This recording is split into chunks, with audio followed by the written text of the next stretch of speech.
13वां अध्याय। पार्वती द्वारा गणेश की उत्पत्ति। सूत जी कहते हैं, कुमार कार्तिकेय के उत्तम चरित्र को सुनकर नारद जी बहुत प्रसन्न हुए और प्रसन्नतापूर्वक ब्रह्मा जी से बोले, हे विधाता, आप ज्ञान के अथाह सागर हैं तथा करुणा निधान भगवान शिव के विषय में सब कुछ जानते हैं। आपने शिवपुत्र स्वामी कार्तिकेय के अमृतमय चरित्र को सुनाकर मुझ पर बड़ी कृपा की है। भगवान, अब मैं विघ्न विनाशक श्री गणेश के विषय में जानना चाहता हूँ। उनके दिव्य चरित्र, उनकी उत्पत्ति के विषय में सब कुछ विस्तार बताकर मुझे कृतार्थ कीजिए।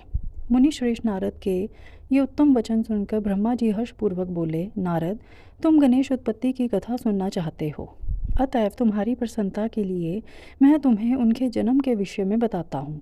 एक बार की बात है, देवी पार्वती की 2 सखियाँ जया और विजया, जो सदा से ही उनके पास रहती थीं, उनके पास आईं और बोलीं, हे सखी, यहाँ कैलाश पर्वत पर भगवान शिव के असंख्य गण हैं। वे सदा भगवान शिव की आज्ञा का प्रसन्नता से पालन करते हैं। वे सदा भगवान शिव की आज्ञा को ही सर्वोपरि मानते हैं। इसलिए आपको भी अपने लिए किसी एक विशेष ऐसे गण की रचना करनी चाहिए जिसके लिए आपकी ही आज्ञा सर्वोच्च हो और वह किसी अन्य के सामने ना झुके। अपनी सखियों की बात यद्यपि पार्वती को एक बार को तो अच्छी लगी, परंतु अगले ही पल वे बोली कि भला मुझ में और मेरे पति में क्या भेद है। हम दोनों एक ही हैं और सभी शिवगण मुझ में और सदाशिव में कोई अंतर नहीं समझते। वे हम दोनों की ही आज्ञाओं का सदा पालन करते हैं। पार्वती जी के ये वचन सुनकर उनकी सखियां आगे कुछ नहीं बोलीं और वहाँ से चली गईं। एक दिन की बात है, देवी पार्वती अपने कक्ष में स्नान कर रही थीं। वे नंदी को द्वारपाल बनाकर द्वार पर बिठाकर गई थीं। तभी कक्ष में भगवान शिव का प्रवेश हो गया, क्योंकि नंदी अपने आराध्य शिव को अंदर आने से रोक ना पाए। देवी पार्वती को उस समय बड़ी लज्जा महसूस हुई। इस घटना के उपरांत पार्वती को अपनी सखियों द्वारा दिए गए सुझाव का स्मरण हुआ। तब उन्होंने सोचा कि मेरा भी कोई ऐसा सेवक होना चाहिए जो कार्यकुशल हो और मेरी आज्ञा का सदैव पालन करे, अपने कर्तव्य से कभी भी विचलित ना हो। ऐसा विचार करके उन्होंने अपने शरीर के मैल से शुभ लक्षणों से युक्त उत्तम बालक की रचना की। वह बालक शोभा संपन्न, महाबली, पराक्रमी और सुंदर था। पार्वती जी ने उसे सुंदर वस्त्र और आभूषणों से विभूषित करके उसे अनेक आशीर्वाद दिए। पार्वती ने कहा कि तुम मेरे पुत्र हो, तुम्हारा नाम गणेश है।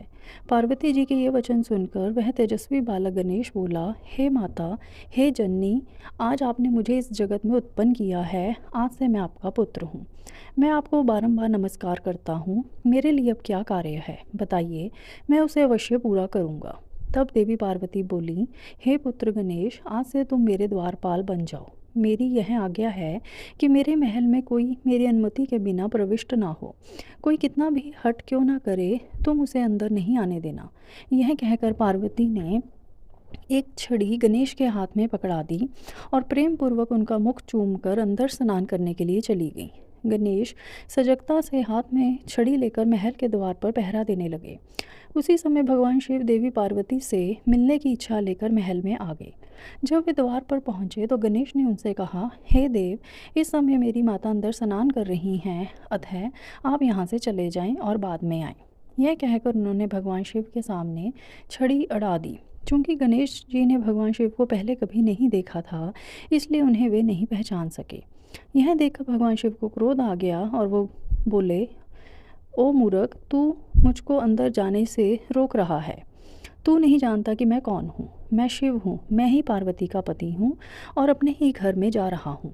यह कहकर जैसे ही भगवान शिव आगे बढ़े, गणेश जी ने उन पर छड़ी से प्रहार कर दिया। यह देखकर भगवान शिव को क्रोध आ गया। उन्होंने अपने गणों को गणेश को वहाँ से हटाने की आज्ञा दी और स्वयं बाहर खड़े हो गए।